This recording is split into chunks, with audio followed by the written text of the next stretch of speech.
What's up, ladies and gentlemen? How are you doing today? And I am Garold, Vallie, as you know, and this is The Drop-In. We bring you the most amazing people on the planet that come into our Better Rate Mortgage studios, and it always blows me away. It blows me away when I send an email, make a phone call, and they're like, yeah, Garold, I'll come on the show. And today is no different. Caitlin and I met, I don't know, a few years ago, and when I messaged her, she's like, yeah, I'll come on the show. And I'm like, what?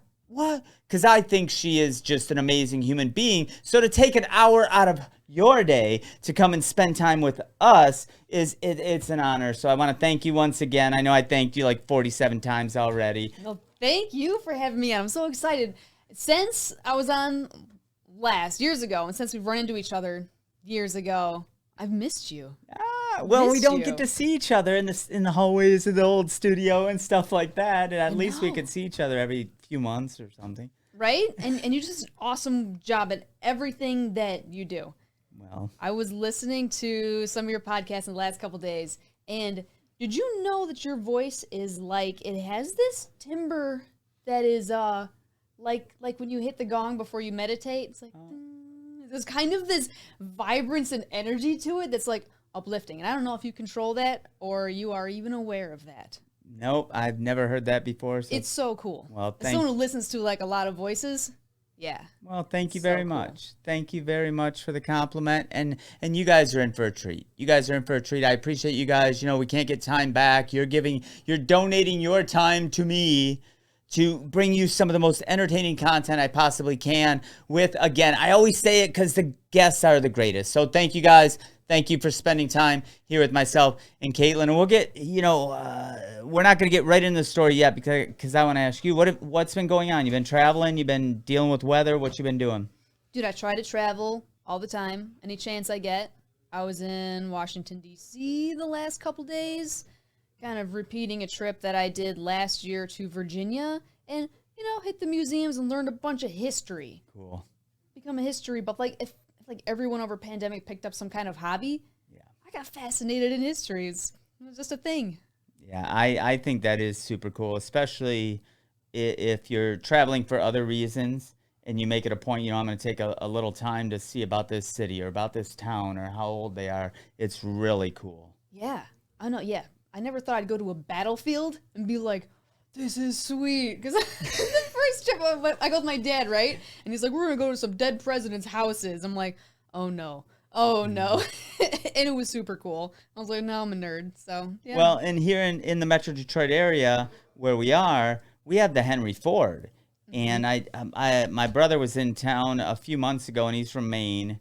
And they had never been there, him and his wife. And I said, well, let's take the afternoon and go to the Henry Ford. And they were just so intrigued by it. We take it I take it for granted a little bit that we have that here. Mm-hmm. But the history of Edison and everything he did, and the trains and the cars and the president's limos, like we have that in our backyard.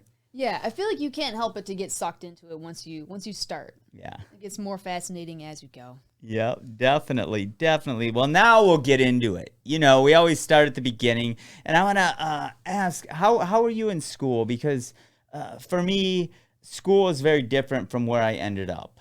And I was this quiet punk rock kid in the corner, shaved head, don't talk to Garold, he's just weird art kid. And I ended up with a bunch of friends by the end, but it's not exactly who I am today. How were you in school? Were you always into acting and doing those kinds of things? I think I was kind of a weirdo because I was never girly, and that was the expectation for a girl, especially at the time. And I refused to wear a dress. I would wear boys' clothes and played street hockey after school, and so I did nothing girly whatsoever. So I always fought against the norm in that way my entire life. But I got to be probably like a teacher's pet in middle school, and that's where I peaked, The teachers liked me. All the people liked me. I played all the sports. I was like an all-star person, and it was all downhill from there. So like 7th, 8th grade, that was my time. All downhill from there. Dude. I highly doubt it. Now, from a scholastic level, were getting passing grades challenging? Did that come easy to you? Did you have to try hard just to get by? It always came kind of easy for me. Yeah. And in high school, I would say I had a limit. If like math was super hard. I tried super hard, and then I saw diminishing returns, and I was like, nope, I'm not gonna try any harder at that. And then I wasn't super good. I got in all the AP classes, but then I would fail the AP tests. But then I got an academic scholarship, but to a party school. So like that level. Aren't they all party schools, sort of? Public school, Western Michigan University. So like that's a pretty party school. A pretty party school. Yeah, Western. I spent a lot of time in Kalamazoo, and I know quite a few folks who have went to Western. So yeah, people are fun there, aren't they? Yeah, people are pretty fun. They have one of the oldest skateboard parks this side of the Mississippi in Kalamazoo, Michigan. Whoa, I didn't know that. It's still open today. There was a little bar called Pepper's way back, and it was right next door to that. And Bill Ferguson, who is an amazing human, he won't come on the show. Said he'll get too emotional. He's like, I'll get too emotional, Garold. I can't come on the show. You're like Oprah. I don't know about that. But it's been there since the early to mid 80s and still kicking today. And nice. It's a great town, though. Downtown Kalamazoo is just cool. And then the school, Western. I mean, that's a great school. Did you ever go to the Firehouse Bar? No. Know what happened to it? I'm going to... It burned down? It did. It burned down. I'm like, oh, I'll take it. But in high school, were you in drama club? Were you in those kinds of things? Did you know you wanted to be an actor? When I was 11, I knew I wanted to be an actor. In high school, I did improv. I did a little bit of the drama club. I did spoken word poetry. But I made them rhymey and fun. They weren't like gloomy and emo. Mm-hmm. I was just like... determined to be upbeat about it, and people liked it, so I kind of won all of the competitions. Cool. And then I got emo later. Now I have part of my soul is emo, but I'm good with that. There's nothing. I mean, emo. I don't know. I think there's pros and cons to it. Everybody should have a comfortable, natural level of emo within them, but not like to the point where, that's all you do in the corner of your bedroom. Not to the point where, like, your hair covers your eyes. Right. It's not practical. It isn't practical. It isn't practical. It isn't practical. Write that down. Anyway, you're doing improv and all that kind of thing early on. Is there anything that has stood out for you from that early... the memorable experiences. For me, at that time, I was an active hockey player, and I remember one game will always stand out more than any other game in my life. And it wasn't even a super important game, but the whole crowd hated me. You were the goalie. Yep. I ended up getting in a fight and beating... I never got in a fight before. Yep. I ended up getting in a fight, beat up a guy, people spitting on me. In me threatening the other goalie that if we lose, I was going to beat him up too, and I wasn't a fighter. And it was just this one game will always stand out forever. Not the biggest game. We didn't win the biggest championship, but it always stood out. Did you win the fight, though? Yeah, because his girlfriend was yelling at me, and I'm like, I'm 5'6", and he's 6 foot tall. What are you talking about? I jumped up and bit him on the ankle. Like, that's what I did. But that game stands out. Is there anything from your early performing career that stands out? I did an improv show when I was like 12, and all of the other little 12-year-olds, this is the final assembly with all the parents watching, and I felt like 1,000 people. There's no way it could have been, but in my memory, it was 1,000 people. All the other little 12-year-olds wouldn't participate. Like, they had me lead the bit as a dentist, and I'm like, let's get the next person in the chair, and they just sat there and just froze. Really? Yeah. And then the teacher comes up to save me, and he just starts walking across the stage in a weird way. And I was like, oh, don't worry about him. He had a reaction to the toothpaste. And all of the parents, they were roaring laughing. It's not that funny, but they were dying, and I was like, all right. I saved myself. I wasn't really congratulatory. I was more relieved. Right. That like, oh, man, I came up with something. Thank God. Because they weren't about to help me. Now, improv has got to be challenging, though. It has to be very challenging. It's just scary because you don't know if you're going to come up with something, but really your brain never stops going. So if you can chill just enough to let the thoughts bubble up from inside wherever they want to come from, there's something there. It's always something there. And then it's just about refining it and not making a horrible choice. Not derailing yourself into nonsense land, which my brain likes to go into nonsense land. That's why I write my sketches so I can tame that a bit. But yeah, improv is hard. Do you improv? You ever improv? No. Would you? You seem like you would. You're daring. You would do anything. I would probably try it. Yeah. Because I will try You'd be most great at anything once. I've never done karaoke either. I sent a meme yesterday to a friend of mine about karaoke, and they're like, "You do karaoke?" I'm like, "I've never done karaoke. Never. I'm a drummer for a reason. I don't sing. That's why I'm a drummer." But you got a little bit of emo in you that wants to just at the I mic, have right? sang before, but it's not where I want to be. You know, I don't think it's the best and highest use of my time. And so, for sure. And so but just to say that you've done it one time. When you do it, we might have to let try me know that how sometime. it went. I've done it once. Yeah. Do all the things once. But you have what you just said is a perfect segue, because you and I met a handful of years ago, and I've been paying attention to what you've been doing since, and your YouTube stuff is awesome. Like, you play all these different characters. I like the one plumber one. That was funny.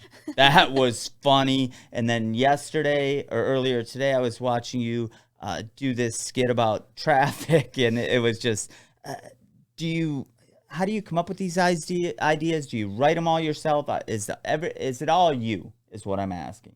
Is that completely you? Yeah, it is. That is so, I mean, you guys, we're going to go over her YouTube URL many times throughout this show, but when you watch that, I'm like, does she have a writer? Like, is somebody picking her brain? Because there's costumes, there's comedy. It's super good, and that's why I had to ask. Well, when I went to school at Western, I actually went for film. And then as I was acting and auditioning all the time, I was like, this sucks. It's just audition after audition, not booking most things, and commercial auditions. Like, get this toothpaste. Something dumb, right? It wasn't creative at all. And I was a professional actor, so I didn't want to go do YouTube for, performing for free and giving it all away and, like, doing what other YouTubers would do. I'm professional. But eventually I was like, no, I'm going to do this because I need to use my creativity and exercise what I can do, use what I have to do what I can to do more for myself than just commercial auditions all the time. And that act of desperation, right?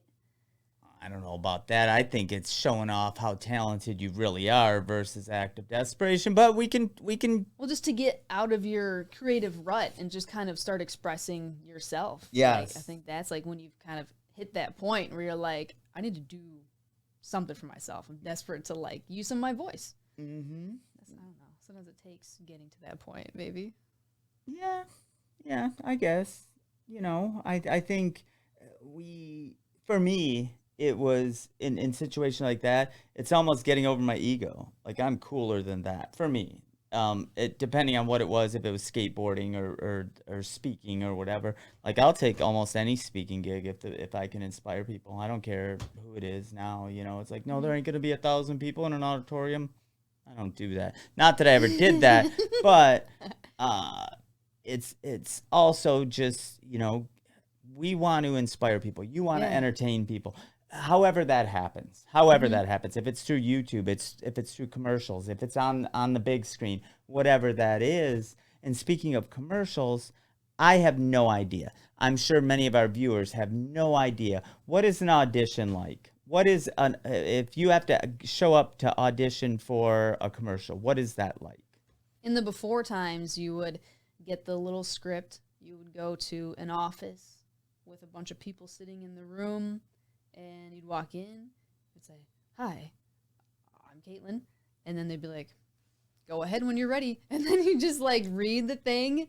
You don't have the paper, though. You have it, like, hopefully memorized and you don't freeze. And then they're like, "Thank you." And then you peace out and you leave and you never hear anything ever again. Now it's similar, except you just send the video of that. You're not in the room together because self-tapes are prevalent now. We're in the post-COVID. Now, is that nerve-wracking as hell, or do you get comfortable with it? It seems very nerve-wracking for me. Like, I think I'd be a little bit. I mean, I'm sure you get used to it, but it is. It takes probably some years of getting used to. I mean, I think even if I don't think I'm nervous, there's like your heart's kind of beating and you're like, God, my hands are sweaty. So like you are nervous even if you don't think about it. And then maybe after years and years you see the same people and it becomes a bit routine, you can get over your nerves a little bit. But it takes so long. Do you have a tell? And what I mean by that is when I get nervous, no matter what I've been doing, if it was, like I said, goaltending, if I was going to play drums on stage, if I have to walk, I get tired. I immediately start yawning and I get super tired. And like, that's like my go-to. And I read years ago in Modern Drummer magazine, David Grohl has the same one from the Foo Fighters. Whoa. Every show, it almost looks like he can fall asleep right before. So is that your body trying to relax you, do you think? I have no idea. You have no theories. I haven't done a bunch of research. I'm just like, well, I guess Dave Grohl does it. I'm okay then, you know. Right? But it's a weird reaction. It still happens. If I'm gonna play drums, I played in a band for a while, and before every show, everybody be all fired up and doing things, and I'd be like, no, I'm ready. I'm ready. I'm ready. I am ready. And anyway, do you have anything like that? I think it gets in my voice. If I'm nervous, then my voice gets more tense and harder to control, and it gets up in my throat, and Still get nervous at auditions? Sometimes. I think if it were like a big person that I might be intimidated by, sure. Yeah, but you don't always know, because sometimes you're like, I'm unusually chill and I don't really care. I don't care about the audition. I don't care about anything. I'm fine today. And then sometimes you can be like, all right, I'm feeling this. It's cool. But I guess with more experience, you can just turn it into like excitement. You can be amped or hype instead. And there's like a new level of letting go that you have where you have a little more faith in yourself. You know, like, I don't know what I'm getting myself into, but I know I'm going to get myself out of it. Right. Yeah. Right. Do you ever have that, like skateboarding? Yeah. You get to a point where you're like, I can try that because I know I'll get out of it. You know, I have a little bit more, I don't know if it's confidence, but I'm willing to take that risk because I'm comfortable that I know that I can handle any situation that happens regardless of what it is. If it's landing a trick, if it's whatever it is. I found myself, I met a mentor this last weekend, and I found myself very nervous and very childish. Not childish, but very, maybe I didn't show confidence that first day when I met him.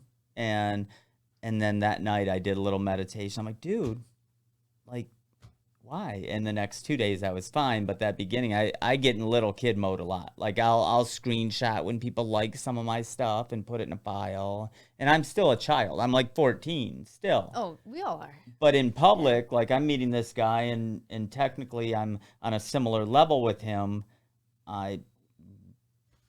I don't know. He probably got a grin out of it because he's like, you are a child, girl. You are. Don't worry about it. I thought it was super endearing and adorable. Yeah, the next couple of days I had to be like, dude, no. So it worked out. But I think as you do more, that's why I was wondering, like the more you do, the more comfortable you get, or are you nervous every time? Like I said, I still am nervous every single time.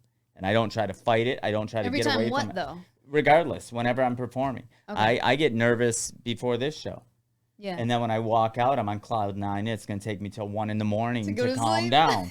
Because I love doing the show. I love bringing the content to you guys. Mm-hmm.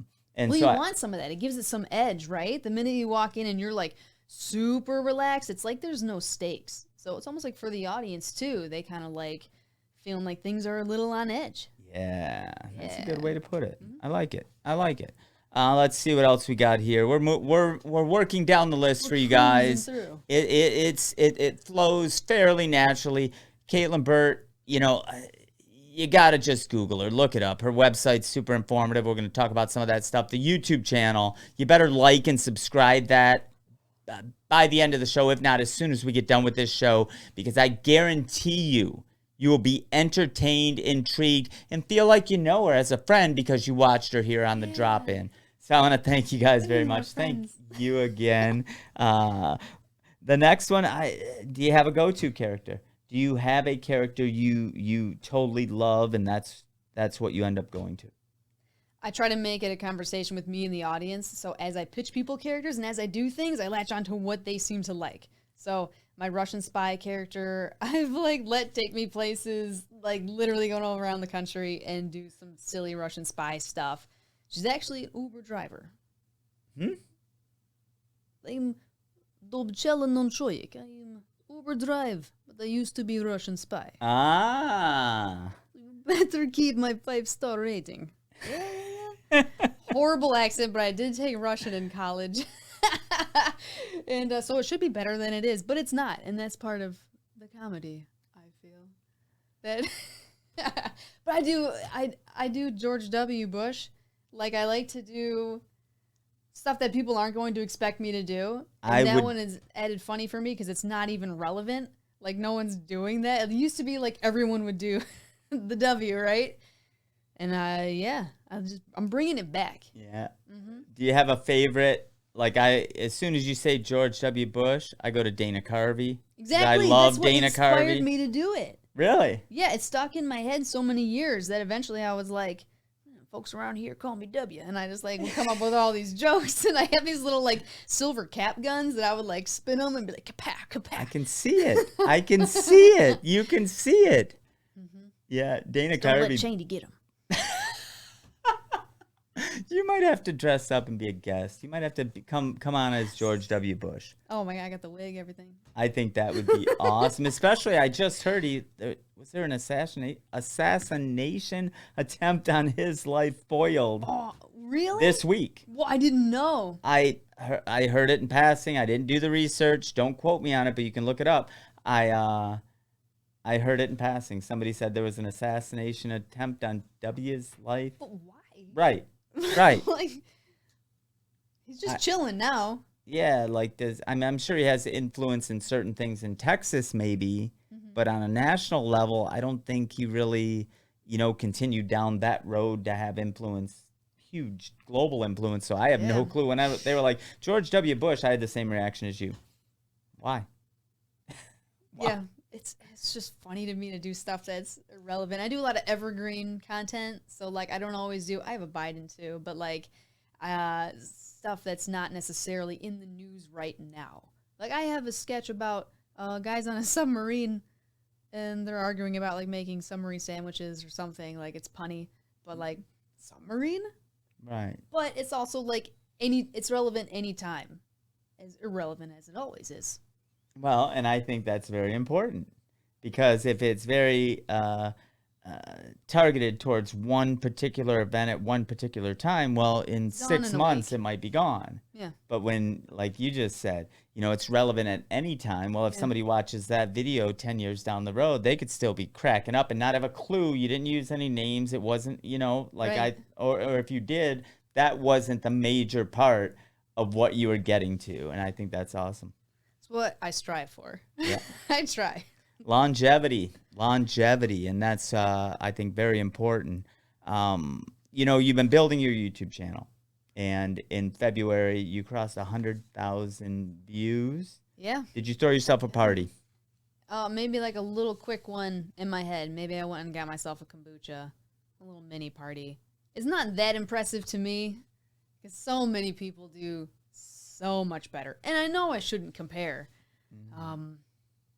Yeah, one of my videos got like most of those views, and that's how it happens. So like the view count it's low and not crazy low, but I haven't been able to figure out how to like outperform myself and really grow it. But I amass the content, and it works for me in a super indirect way where maybe it gets to Facebook and someone sees it, and because of that hires me to be on their movie. Mm-hmm. And then I meet people on set who hire me to be on their movies. So the YouTube works for me in a strange way, but I have not cracked that algorithm, dude. I have not. I think it's because everything's unrelated, and it could be better. Well, I ask you about did you throw yourself a party because you got to celebrate the little wins, and most of us don't do that. We're always striving and never arriving. Right. And my YouTube channel doesn't have a ton. We were talking about it prior to coming on the air. Yeah. It's fairly new. I mean, really, I've only been paying attention to it for 3 months. Yeah. That's it. But like when I got 100 subscribers, Well, heck That's yeah. what's up, yo. Dude. And then when it got 200, I'm like, oh yeah, we're moving. And and so you have to celebrate those little wins just to keep the momentum behind you. Yeah. I did. I posted it and stuff, and I was like, ugh. And it's on your website, and so Right? you're pretty proud of it. Yeah. I'm proud of you. Thank you. And all you should be too. But what I think the bigger thing that I want you to take away from this is that build it yourself. As you know, you guys know, if you follow me at all, I'm the DIY guy. The DIFY guy, actually. Do it for yourself. And so no matter what you want to do, don't wait for somebody else to do it. As Caitlin was describing, trying to do all these big things, but yet saying, you know what, I love doing this. I love it. I love being these different characters. I love, let's just put out some content, regardless of what people think of it. And I love that the most, because your content, the plumber one was my favorite so far. I went full crack. That was the best one so far, because I'm like, oh, no, yep, it happened. It really did. You gotta take risks in comedy, Definitely. And I love that you're doing it, on your own terms. You're doing it for yourself, but yet you still had the opportunity to be in a Super Bowl commercial. That is no inspired me yet. I could do full plumber crack and still be on TV sometimes. Right. That's why I want play by your own rules. Man. It was so cool when I'm like, that is so rad. Like you're playing all these characters, and then the Super Bowl commercial came out, and actually, what, 2? I think, was there 2 or just 1? I had 1 this year and 1 a couple years ago. Yeah, and I'm like, that made it even cooler for me, because I'm like, yeah, you can do what you want on your own time and still play sort of by the rules of the industry a little bit. Yeah. How was that when they said, yeah, you're gonna be in this commercial? That's the biggest audience on the planet for any one event. It was like, sweet. But also, because of all the YouTube, it makes me, I feel like almost over-prepared for these kinds of things. So if it was like a kind of little funny, cheeky little commercial, so they wanted a bunch of takes on the line, maybe throw some improv in there, and I could go all day.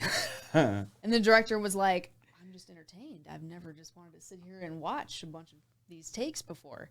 And the crew and everyone was laughing, and so I was like, sweet.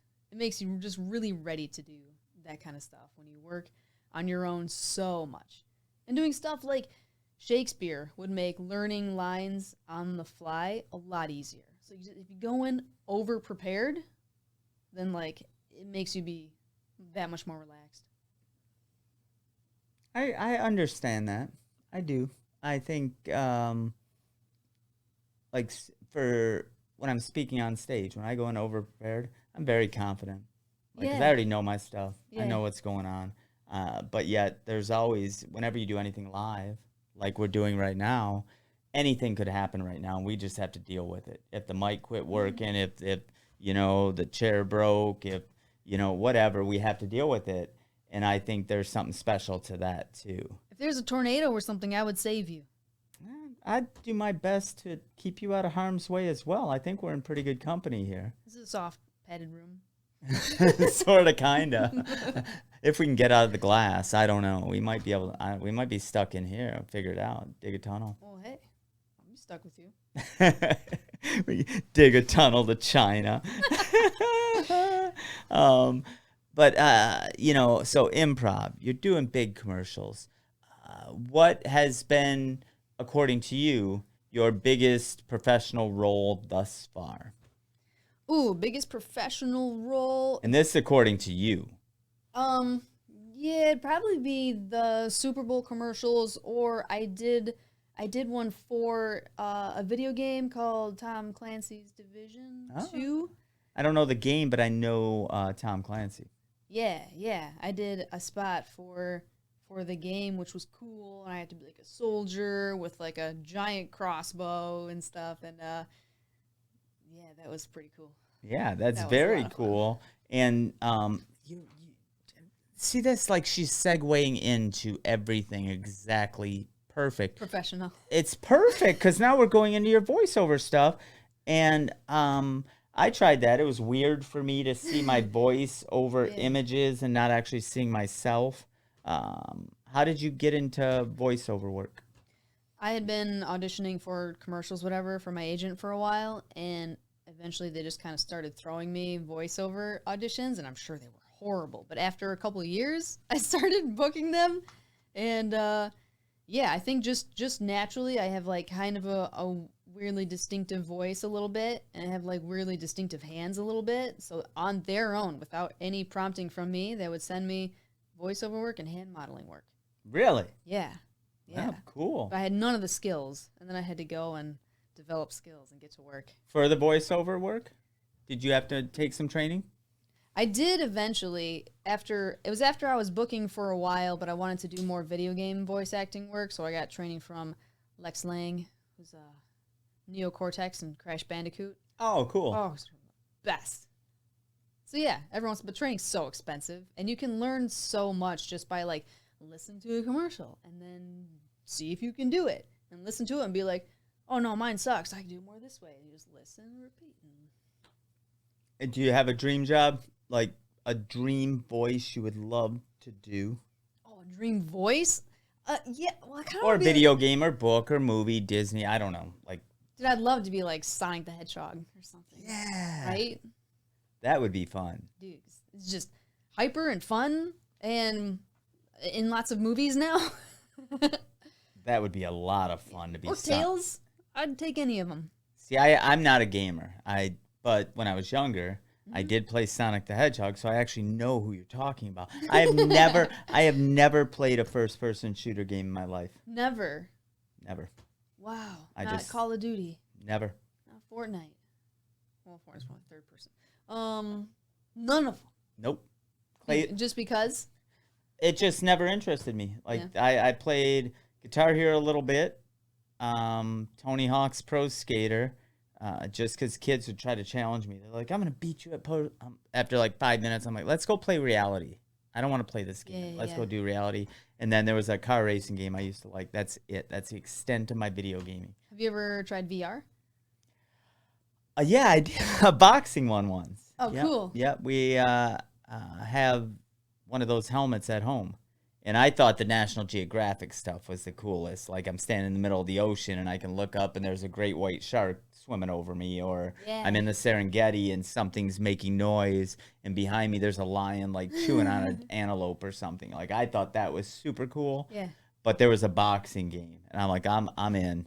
And that was actually super fun. I could see myself almost, like, being all in. And so I don't give it a chance. So I, like, just play a little bit. Right. Right, just like our gambling problem. Whose gambling problem? We have a gambling problem. We can't start. That's true, because if I start... it could be all over from there. Yeah. It could be just like a thrill, you know? Maybe 100%. I would get hooked. Yeah, I am an all-in kind of person. Yeah. And so you got to watch it. Definitely. But you're very responsible then. That's amazing. You have that restraint and that self-awareness to know before you even go into something like, maybe not. Yeah. Yeah, there was a time in my life, if you read the new book coming out, where I was all in and it almost killed me. But yeah, like, I won't ride motorcycles. It's probably an unnecessary risk for most people. My dad loves them. Yeah. I gave it a chance for a minute, and I think I knew that if I really got into it, then that would be one more reason nobody would ever see me, because I'd be going, I'd probably be in clubs, I'd probably be doing this, that. And I'm like, I'm not giving it. Across the country, back and forth. Yeah. Not giving it a chance. I'm not going to give it a chance. Yeah. So are you talking about your book yet?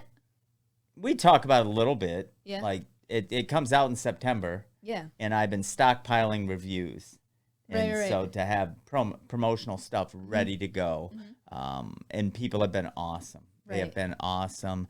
The book was super stoked. Anybody who wants to write a book, I'll tell you how to do it. I knew I wanted to write this book for a while. Since my first book in 2012, I knew I wanted to write the book. And in no joke, where are we at right now? We're coming into June. In December, I made a decision that every day I'd wake up and write 1,000 words. And the book How much is that? Is that like a couple pages? I don't know. I just look at the word count and see what it says. Some days 750, some days 1,200, whatever I was feeling. by January, end of January, book was done. And did you have an editor? I had a friend who lives in Romania, and I would send it to him, and through Google Docs, he did the editing, sent it back to me, and that's how we did that.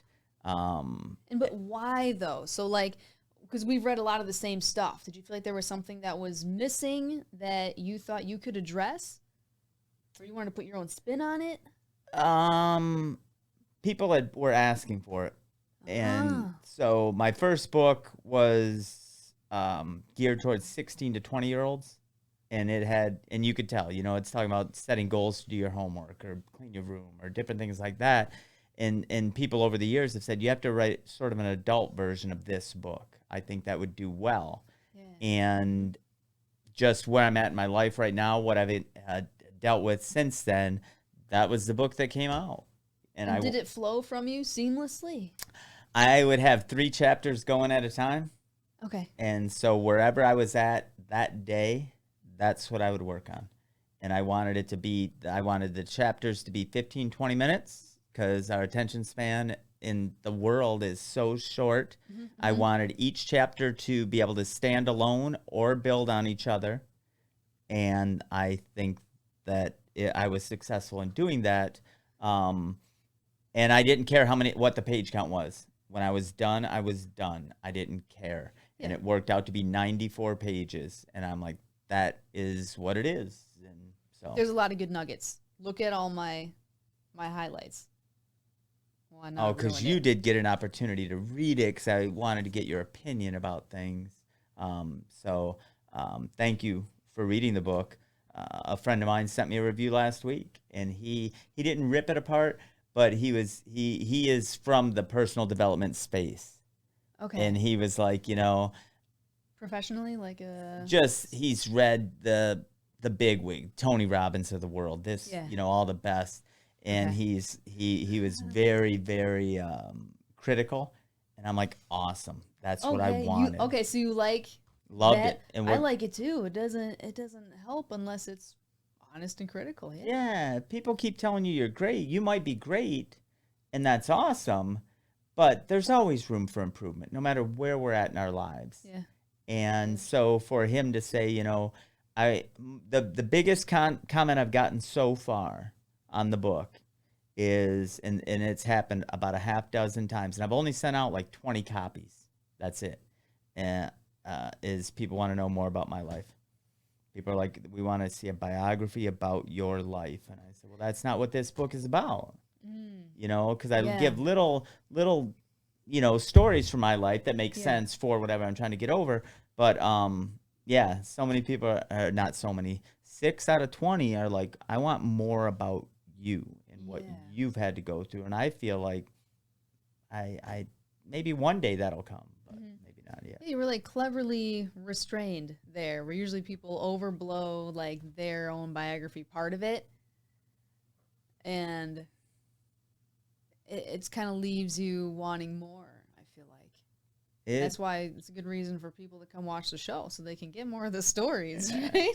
And there's been 2 guests on the new studio who have said, when can we interview you?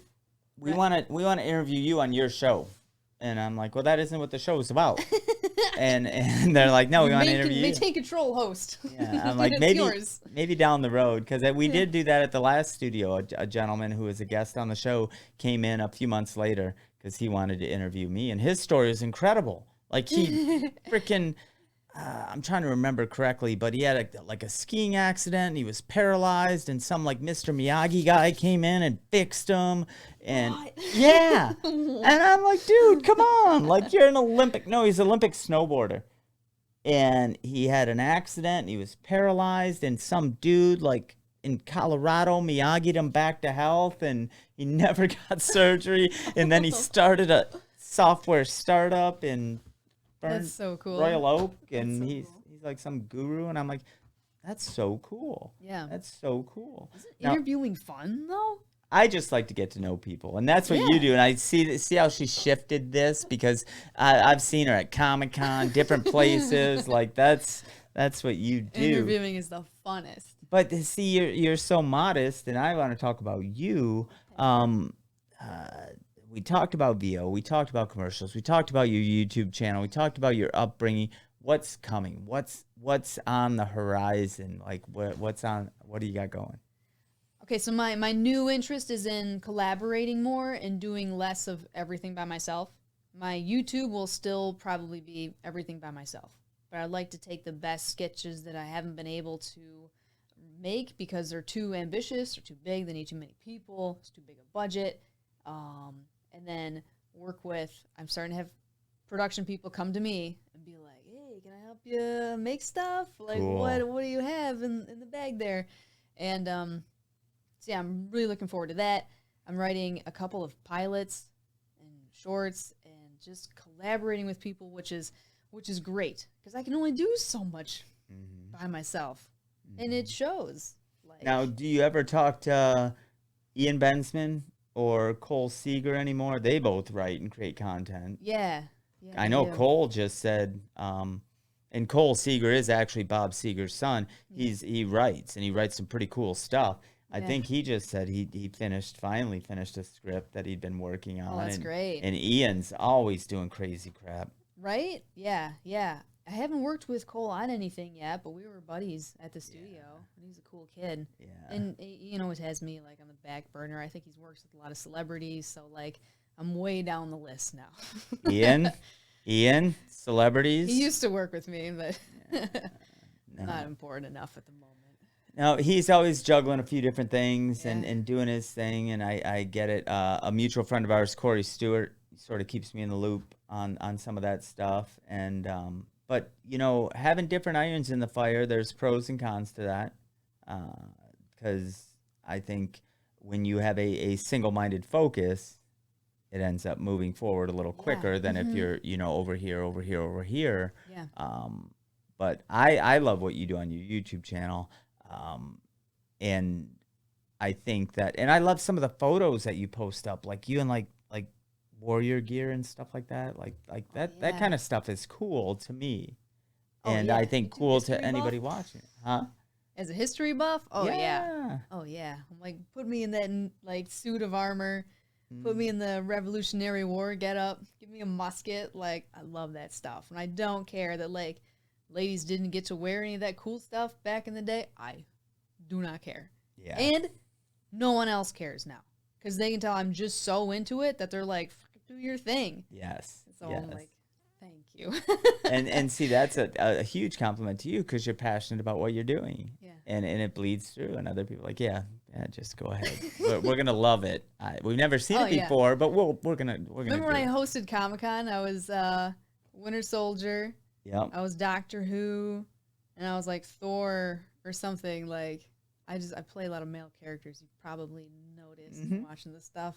Yeah, it's a weird niche, and just I do. But if you love it and you're passionate about it, that shows through to the audience and to people who want to support more of that. Right. Yeah. I mean, if there's anything I can offer your audience, it's just the power of making an idiot out of yourself and just going for it. Like that can empower people, I think, to do more of what they want to do that they might feel, I don't know, restrained or nervous about. Yeah, I think we're very, especially in today's society, we're very concerned with what other people think of us, regardless of what it is. If it's getting dressed in the morning, if it's what we post on our social media platform, whatever. A few people are like, thank me for being so open and honest in my book. And I didn't think anything of it. I really didn't. When I wrote, I was like, that's the point I want to get across. And this morning a friend texted me. He's like, I learned a bunch of stuff I never knew about you from reading the book. And thank you for being open and honest. And I think more people could benefit from being open and honest of who we are, because then the expectation, it shifts. You know, you're not trying to be what somebody else wants you to be. You're being who you are. And that's what one of the beautiful things about you is, you're exactly who you are. Even though you play all these characters. About you, though. Well, I think it's ironic for you because you play all these characters, but you're exactly who you are. Yeah, it is ironic, isn't it? That's kind of weird. I've thought about that a little bit, and I didn't know how to reconcile it in my brain, so I just stopped thinking about it. But yes, I don't know, it's almost like to me, it feels like a childlike sense of play and wonder. Like, children are always being cowboys and Indians or whatever they do nowadays. Those dogs that are police dogs. I don't know.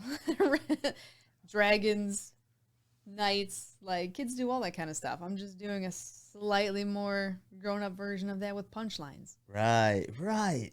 That's a great way to explain it, and that's the truth. You know, I always say I'm about 14. Like, that's where I stopped. I was 12. I moved up to 14, and I still get to do those exciting things that I did when I was 14. I feel I'm better at them now. Maybe not the way some other people think, but I'm like, oh, dude, I still get to be a 14-year-old, do what I love to do. And the passion, I think that vibration definitely affects the people around you, the audience that's watching us. They get it. They can go, I want some of that.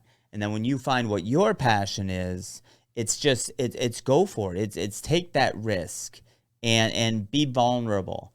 People are often, they don't want to be vulnerable. And I think that's a huge benefit to whatever you're going to do, is to have that vulnerability out there. Right. Yeah. Especially guys not supposed to be as vulnerable. And it's, you get it rough. Yeah. Yep. And authenticity. And tough guys. Guy or a tough guy, you don't want to show the softer side. I don't understand why. I don't know. Authenticity. You're a good role model in that regard. Being open, being honest, being comfortable with who you are. Like, it just breeds confidence on all levels. You can be vulnerable a little bit. Yeah. Well, thank you. My mentor over the weekend, his quote was, "Authenticity is sexy." That's what he said. Authenticity is sexy. And I'm like, I really don't think about it like that.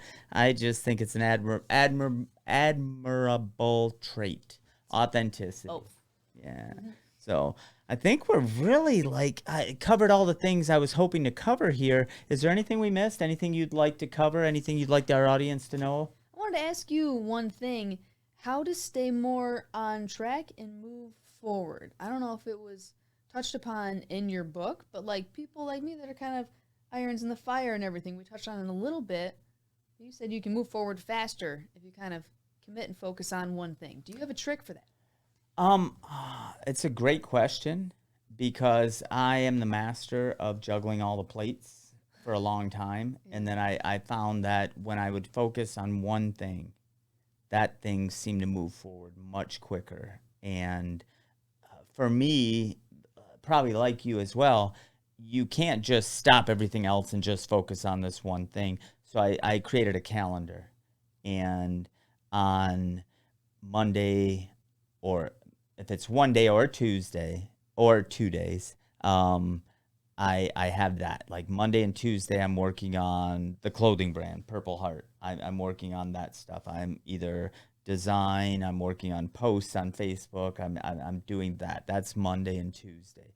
And then maybe Wednesday, I am taking that hour or two to work on a book and make sure that's the focus, because there's other adult things we have to take care of.